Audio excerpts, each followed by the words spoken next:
തിരുവനന്തപുരം ബാലരാമപുരത്ത് കൊല്ലപ്പെട്ട 2.5 വയസ്സുകാരുടെ അമ്മ ശ്രീതു റിമാൻഡിൽ. സാമ്പത്തിക തട്ടിപ്പ് കേസിലാണ് റിമാൻഡ്. 14 ദിവസത്തേക്കാണ് റിമാൻഡ് ചെയ്തത്. വിവരങ്ങളുമായി തിരുവനന്തപുരത്ത് നിന്ന് ബിനിൽ ലീല സാബു ചേരുന്നു. ബിനിൽ, വിവരങ്ങൾ പറയൂ. അല്പസമയം മുമ്പാണ് ശ്രീതുവിനെ റിമാൻഡ് ചെയ്തത്. ഇന്നലെ രാത്രി മുതൽ രാത്രി പോലീസ് കസ്റ്റഡി എടുത്തു ശ്രീതുവിനെ. അതിനുശേഷം ഇന്ന് പുലർച്ചെ വീണ്ടും ബാലരാമപുരത്തെ പോലീസ് സ്റ്റേഷനിലേക്ക് കൊണ്ടുവന്ന് വിശദമായി തന്നെ ചോദ്യം ചെയ്തു. സാമ്പത്തിക തട്ടിപ്പ് കേസിലാണ് നിലവിൽ റിമാൻഡ് ചെയ്തിരിക്കുന്നത്. 3 പരാതികളാണ് നിലവിൽ ഉയർന്നു വന്നിട്ടുള്ളത്. 10ഓളം പരാതികൾ വന്നിട്ടുണ്ട്. പക്ഷെ 3 പരാതികളിലാണ് കേസ് എടുത്തിട്ടുള്ളത്. അതിൽ ഏറ്റവും പ്രധാനപ്പെട്ട പരാതി ബാലരാമപുരം സ്വദേശി ഷിജു നൽകിയതാണ്.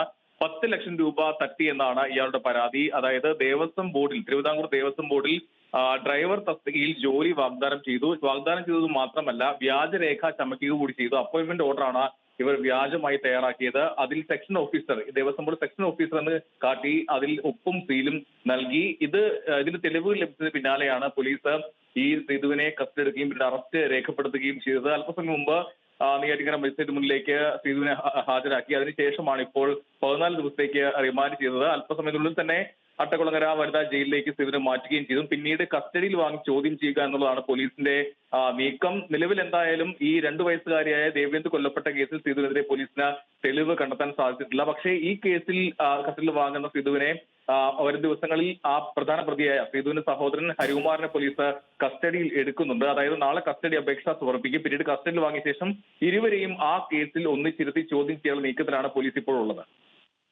അതാണ് വിവരങ്ങൾ നൽകിയത് ബിനിൽ ലീല സാബു തിരുവനന്തപുരത്ത് നിന്ന്.